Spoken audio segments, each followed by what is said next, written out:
தேவ்பந்து மதரசா மௌலானா காசிம் நானோத்தி ரஹ்மத்துல்லாஹி அலைஹி. தேவ்பந்துன்றது வெறும் வயல், வெறும் வயல், ஏக்கர் கணக்கு வயலும் பின்னால ஃபுல்லா காடு. ஒரு 10-15 குடும்பம் தான் ஒரு சின்ன ஒரு கிராமம் இருந்தாங்க அந்த வயலுக்குள்ள, ஒரு சின்ன ஜும்மா பள்ளி. இந்த தேவ்பந்துன்ற அந்த கிராமம், கிராமம் என்ற ஆக சின்ன ஒரு கிராமம். இதுல அந்த ஊருக்கு பக்கத்தில் ஒரு 20-30 கிலோமீட்டர் தூரத்தில் உள்ள, அதாவது நானோத்தா என்ற ஊர்ல உள்ள மௌலானா காசிம் நானோத்தி ரஹ்மத்துல்லாஹி அலைஹி அங்க வாராங்க அந்த மஸ்ஜிதுக்கு இமாமாக. யோசிக்கிறாங்க, நான் இல்ம படிச்சிருக்கிறேன், எனக்குள்ள இல்மிக்குது, நான் ஒரு ஆலிம், இந்த மக்களுக்கு நான் தொழுவிக்கிறது மட்டுமா என்ற வேலை? ஏன் இந்த ஊர்ல உள்ள மக்களுக்கு நான் குர்ஆன ஹதீஸ படிச்சு கொடுக்க கூடாதா? இந்த கிராமத்துல ஆலிம்களை உருவாக்க கூடாதா என்ற ஒரு கவலையில அந்த மஹல்லால இருக்கிற ஒரு புள்ளைய கூப்பிட்டாங்க. நீ வாங்க வாப்பா, நான் உங்களுக்கு ஓதித்தாரன், நீங்க ஆபிஸாங்கோ ஆலிமாகுங்கோ, நீங்க ஆலிமாங்கோன்னு சொல்லி போட்டு அவங்களுக்கு, அதாவது எங்கட மதரசாவுடைய சிலபஸ் கிதாபில் உள்ள சர்ஃப நஹ்வ லுகத்த இது மாதிரி அந்த பாடங்களை அந்த பள்ளிக்கு முன்னால் இருந்த ஒரு மாதுளம் மரம், கொஞ்சம் பெரிய மரம், அது நாங்களும் பாத்தீங்க. அந்த மாதுளம் மரத்துக்கு கீழே இருந்து அந்த புள்ளைக்கு ஓதி கொடுக்கிறான். மஹமூதுல் ஹசன் அந்த புள்ளையோட பேரு. புள்ளைக்கு ஓதி கொடுக்கிறான். அப்படி ஓதி உருவாகினவங்க தான் ஷேகுல் ஹிந்த் மௌலானா மஹமூதுல் ஹசன் தேவ்பந்தி ரஹ்மத்துல்லாஹி அலைஹி. அவங்கள இருந்தான் எங்கள் எல்லாருக்கும் ஹதீஸுடைய சனது வருவது. அது எந்த இப்னு உமர்ல ஓதினா என்ன, ரப்பானியால ஓதினா என்ன, மர்கஸ்ல ஓதினா என்ன, எங்க ஓதினா என்ன, யாரு அஸ்லமா முனுகம் எங்க ஓதினாலும் எங்கட சனது மௌலானா மஹமூது ஹசன் ரஹ்மத்துல்லாஹி அலைஹி, அங்கல மௌலானா காசிம் நானோத்தி ரஹ்மத்துல்லாஹி அலைஹி, இப்படி அங்கேயும் ஒரு வழியில எங்களுக்கு சனது போற. அப்ப மௌலானா காசிம் நானோத்தி ரஹ்மத்துல்லாஹி அலைஹி அவங்களுக்கு என்ன தெரியுமா பட்ட பேரு? காசிமுல் உலூமி வல் கைராத். காசிமுல் உலூமி வல் கைராத், இல்முகளையும் நலவுகளையும் பங்குட்டவர். அன்றைக்கு ஒரு புள்ளைய மாதுளம் மரத்தடியில உருவாக்கின காசிம் நானோத்தி ரஹ்மத்துல்லாஹி அலைஹி அங்க ஒரு புள்ள 2 புள்ளையாவி, 2 புள்ள 4 புள்ளையாவி, 10 20 100 1000 ஆவி, இன்றைக்கு 160 வருஷம். இப்ப 6000 மாணவர்கள் அந்த மதரசால ஓதுறாங்க. 100 200 300 ஏக்கர் மதரசா 300க்கும் அதிகமான உஸ்தாத் மாதிரி இருக்கிறான். 1 லட்சத்துக்கும் அதிகமான உலமாக்கள் வெளியாகியாச்சு. ஒரு வருஷத்துக்கு 900 அல்லது 950 உலமாக்கள் தௌரா ஹதீஸ்ல இருந்து வெளியாகுவாங்க தேவ்பந்திகளாக. 100-150 ஹாஃபிஸ்கள் காரிகள் வெளியாகுவாங்க. ஒரு 30-40 முஃப்திமார்கள், அதே மாதிரி முத்தஹஸ்ஸிஸ், நிறைய கலைகள் இருக்குது. இப்படி 1000க்கு மேல ஆலிம்கள் ஹாஃபிஸ்கள் அந்த மதரசால வெளியாக. அந்த மதரசாவுடைய மாணவர்கள் தான் மௌலானா அன்வர் ஷா காஷ்மீரி, முஃப்தி கிஃபாயத்துல்லா, அதே மாதிரி மௌலானா ஷேக் ஹுசைன் அஹமத் மதனி, மஹமூதுல் ஹசன் தேவ்பந்தி, அதே மாதிரி மௌலானா இலியாஸ் ரஹ்மத்துல்லாஹி அலைஹி, இது போன்ற பெரும் பெரும் நாதாக்கள், அவுலியாக்கள், குத்துமார்கள் அல்லாஹ் அந்த மதரசா இருந்து வெளியாக்கு. இன்னைக்கு அந்த மதரசாக்கு 8000 பிரான்ச் இருக்கு. 8000 பிரான்ச். இது நான் ஒரு 5 வருஷத்துக்கு முந்தி உள்ள காரூசாரி சொல்றேன். இப்ப 10,000க்கு மேல போயிட்டு முழு உலகத்திலேயும் அந்த மதரசால ஓதினவங்க. எங்கட இலங்கையில முதலாவது ஓதின கண்டி ஒத்தர், 2வது தேவ்பந்தில் ஓதினது எங்கட அலியார் ஹசரத் சம்மாந்துரை, 3வது எங்கட நாவலப்பட்டி புர்ஹானுத்தீன் ஹசரத். அது பொறுத்த மத்தவங்க எல்லாம் தேவ்பந்தில் ஆரம்பத்தில் ஓதினவங்க. அப்ப அங்கிருந்து வந்த இல்முதான் எங்கட நாட்டுடைய இல்மு. தேவ்பந்தில சஹரன்பூர்ல இருந்து வந்தேன். அப்ப நானோத்தாவை சேர்ந்தவர், நானோத்தால மதரசா உருவாக்கல்ல, அவர் போய் தேவ்பந்த் என்ற கிராமத்தில் உருவாக்கினார். இப்ப ஒரு துண்டு வயல் இல்ல, எல்லாம் ஊரு. நான் நினைக்கிறேன் அந்த தேவ்பந்த் இன்றைக்கு கிட்டத்தட்ட ஒரு 2000-3000 கடைக்கும், 2000-3000 கடைக்கும் மதரசா கிட்ட.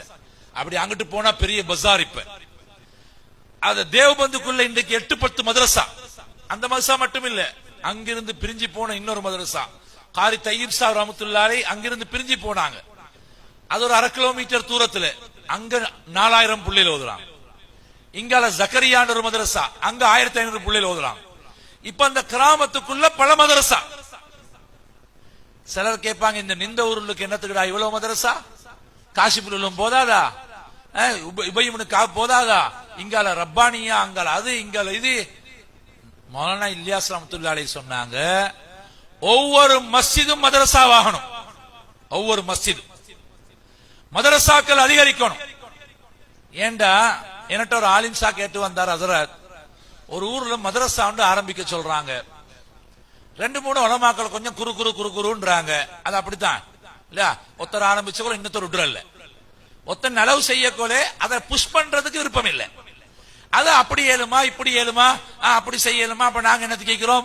அப்படி எல்லாம் இல்ல. ஒருத்தர் நலவு செய்ய போறானா என்ன மதரசாவை ஆரம்பிச்சு உங்க ஊர்ல தூக்கிட்டா போறா இல்ல. அப்ப இப்படி 4 பேர்கிட்ட கேட்டு 4 பேரும் முணுமுணுத்தாங்க. ஹசரத் என்ன செய்யலாம்? நான் எந்த ஊர்ல ஆரம்பிக்க போறீங்க என்றெல்லாம் ஒன்றும் கேட்கல. நான் சொன்னேன், மதரசாவா உடனடியா ஆரம்பி.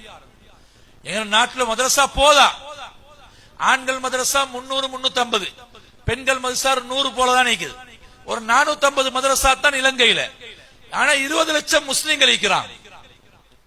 ஒவ்வொரு மதரசாட தொகை என்ன?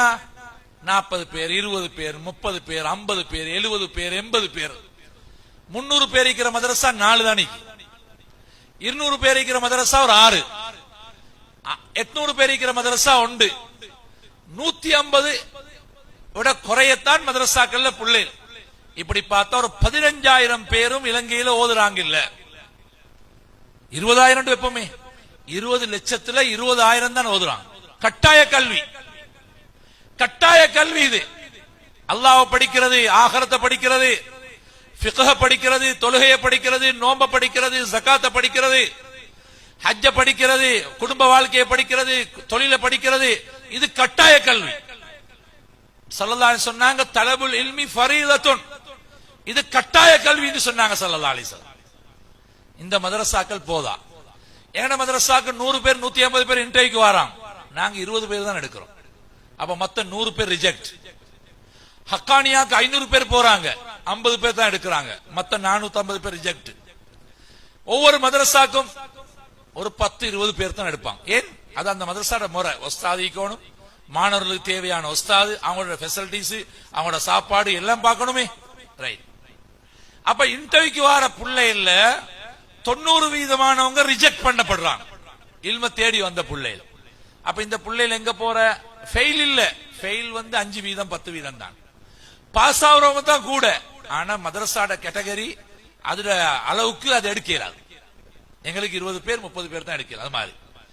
அப்ப அந்த இல்ம தேடி வந்த பிள்ளைகள் எங்க போற? மதரசாக்கு. ஆனாலும் மதரசா ஆரம்பிங்க ஹசரத் அப்படின்னு. அப்ப அது மாதிரி பல மதரசாக்கள் உருவாகும், பல மதரசாக்கள்.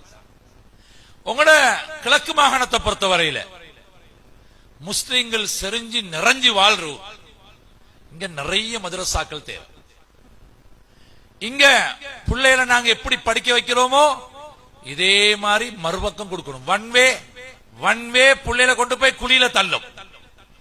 ஒன் சைட் கொடுக்க வேணும், 2 டபுள் சைடும் கொடுங்க. பிள்ளைகளுக்கு படிக்க வைங்க. இன்னைக்கு சரியான சந்தோஷம் எனக்கு. இந்த மதரசாவுடைய நிர்வாகிகள் என்னை சந்திச்சாங்க காலையில. மாஷா அல்லாஹ், எல்லாரும் பட்டதாரிகள், எல்லாரும் படிச்சிருக்கிறாங்க. சரி, சந்தோஷம். ஏன்? அவங்க தான் நிதானமா செயல்படுவாங்க, அவங்க தான் ஆளுங்களை மதிப்பாங்க, அவங்க உலமாக்களோட அன்பா நடப்பாங்க. ஏன்? படிச்சவங்களே. அவங்க படிச்சவங்க தான் அவசரமா கிரகிப்பாங்க. அவங்க நல்ல விஷயம் உள்ளவங்க, மார்க்கத்தை பத்தி விளங்கினவங்க, அதுல தாவத்துல் உழைப்புல ஈடுபடுறவங்க. இவங்களுக்கு இந்த விளப்பம் ஈக்கிறவங்க. இவங்க மதரசாவை பிரின்சிபலை முன்னுக்கு வச்சு, அதே மாதிரி உஸ்தாதுமார முன்னுக்கு வச்சு அவங்கள புஷ் கொடுத்து அவங்களோட ஒத்துழைப்பு செஞ்சு அவங்க கிளீனா மதரசாவை செய்வாங்க. எனக்கு நான் இன்றைக்கு தான் இப்படி ஒரு நிர்வாகம் பார்த்திக்கிறேன். எல்லாம் படிச்ச மக்கள், மாஷா அல்லாஹ். அப்ப இப்படியான இடங்கள்ல நான் காலையில் அவங்கள்ட்ட சொன்னேன். தலைவர் ஜமால்தீன் மாஸ்டர் அவங்க ஹாஜியார் சொன்னாங்க, ஹஜ்ரத் நம்ம 3 மதரசா நடத்துறோம், 3ல 300 பிள்ளைகள் அப்படின்னு எனக்கு வெக்கமா போச்சு. நான் நினைச்சேன் 3ல 1000 பேர் இருக்கிறான்னு சொல்ல போறாரு. 3 மதரசால குறைஞ்சது 1000 பேர் இருக்கணும். ஒரு தேவ்பந்தில் 6000 பேர். நாங்க லக்னோல ஓதின நதுவால மௌலானா அபுல் ஹசன் அலி நதீர் ரஹ்மத்துல்லாஹி மதரசா. கட்டாயம் மதரசா நடத்துற பிரின்சிபல் மாரும் நிர்வாகிகளும் அந்த நதுவத்துல் உலமாவை கட்டாயம் போய் பார்த்துட்டு வரணும். பார்த்தா தான் உங்களுக்கு மதரசா எப்படி நடத்தணும்ன்ற ஒரு சிஸ்டம் பிடிப்படும். அப்படி ஒரு உலகத்தில் ஒரு சிஸ்டமான ஒரு மதரசா தான் நதுவத்துல் உலமா லக்னோல இருக்கிற மதரசா. 6000 பிள்ளைகள், 350-400 உஸ்தாதுமார்கள், வேலைக்காரன் மதரசால வேலை கூட்டுற அந்த இந்த வேலை இவன் மட்டும் 100 பேருக்கு மேல இருக்கிறான். பெரிய ஒரு நிறுவனம். ஒரு மக்தபா லைப்ரரி இருக்குது. உங்களோட நின்ற ஒரு பெரிய பள்ளி அது மாதிரிக்கும் 4 தட்டு, அதை விட கொஞ்சம் சிரிச்சு 4 தட்டு, 4 லட்சம் கிதாபுகள் இருக்குது. கிட்டத்தட்ட 30-32 ஹாஸ்டல். அந்த ஒவ்வொரு ஹாஸ்டல்லையும் லைப்ரரி இருக்குது. இந்த புதிய பில்டிங் இதை விட பெருசு ஒவ்வொரு லைப்ரரி. எல்லா கிதாபையும் சேர்த்தா நான் ஓதுற காலம் இப்போ 20-23 வருஷத்துக்கு முன்னால அந்த நேரம் சொன்னாங்க எங்கட மதரசால 15 லட்சம் கிதாப் இருக்குது. கண்டனர் கணக்கு கிதாபுகள் வந்து இறங்கும் முன்னுக்கும். அல்லாஹ் நல்லடியார்களே, இப்படிப்பட்ட மதரசாக்கள் இன்றைக்கு உருவாக்கப்பட்டீங்க. அப்ப எங்கட இந்த ஊர்ல இது ஒரு பரக்கத்தான ஊர். நான் ஒரு 26 வருஷத்துக்கு முந்தி இந்த ஊர்ல அல்லாஹ்ட பாதையில ஜமாத்துல வந்து நான் வேலை செஞ்சுக்கிறேன். சரியா 26 வருஷத்துக்கு முந்தி. மாஷா அல்லாஹ் எனக்கு எல்லாம் இங்க ஞாபகம். இங்க இருக்கிற எல்லா மஹல்லாக்களும் ஞாபகம். அப்ப இருந்த நிந்த ஊருக்கும் இப்போ உள்ள நிந்த ஊருக்கும் நிறைய வித்தியாசம். 99ஆம் ஆண்டு உள்ள நிந்த ஊருக்கும் இப்போ உள்ள நிந்த ஊருக்கும் நிறைய வித்தியாசம். ஒரு மதரசா தான் இந்த காஷிஃபுல் உலூம் ஹக்கு மஹல்லாலைக்கு தானே அந்த பள்ளிக்கு முன்னுக்கு அந்த மதரசால அது ஒரு 40-50 பேர் அப்படித்தான் இருந்தாங்க. இந்த ஒரு மதரசா தான், வேற மதரசாக்கள் இல்ல. ஒரு மதரசா இருந்தது. மாஷா அல்லாஹ். இன்றைக்கு ஆண்கள் மதரசாக்கள் 3, பெண்கள் மதரசாக்கள் 2. இவ்வளவு ஒரு முன்னேற்ற பாதையில ஒரு தீன்ல முன்னேறி தீன்ல பெண்கள்கிட்டையும் தீன் போகுது, ஆண்களும். நாங்க எங்கட ஊர்ல தாவத்துடைய உழைப்பு செஞ்சு எங்கட ஊர்ல ஒரு மதரசா ஒன்று உருவாக்கலண்டா நாங்க இன்னும் சரியா உழைப்பு செய்யல. ஏன் மௌலானா இல்யாஸ் ரஹ்மத்துல்லாஹி நோக்கம் அது. அப்ப மதரசாக்கள் என்றது மார்க்கத்தை சரியா படிச்சு கொடுக்கிற இடம். அந்த இடங்களை நாங்க உருவாக்கணும். ஆனா இந்த மதரசாக்கள் இப்படி அல்ல. ஆயிரக்கணக்கான ஆண்கள், ஆயிரக்கணக்கான பெண்மணிகள் இந்த ஊர்ல, ஒரு முக்கியமான ஊரு, நல்ல பரக்கத்தான ஊரு, நல்ல மாஷா அல்லாஹ் செலவழிக்கிற ஊரு. தனி செலவுல தண்ட பள்ளிவாசல்களை அமைச்சு எந்த ஊர்லயும் உதவி நாட மாட்டோம் அந்த டைம்ல எங்கள்கிட்ட சொன்னாங்க. அப்படியான ஒரு தன்னிறைவு கொண்ட இந்த ஊர்ல நாங்க நிறைய அழகா பெருசா நாங்க நிறைய விஷயங்களை சாதிக்கணும். தீனுடைய ஒரு லைனை நாங்க உருவாக்கிட்டு போய்க்கிறோம். நான் சொன்னேன், கது மாத்த கௌமுன் வஹும் ஃபின் நாஸி அஹ்யாஹு. மௌத்தாயிட்டாங்க, ஆனா பேர் மௌத்தா போவல்ல, பேர் மௌத்தா போவல்ல. அதனால நாங்க எல்லாரும் இது ஒச்சுழைச்சு இந்த மதரசாக்களை முன்னுக்காக்குறோம். நாங்க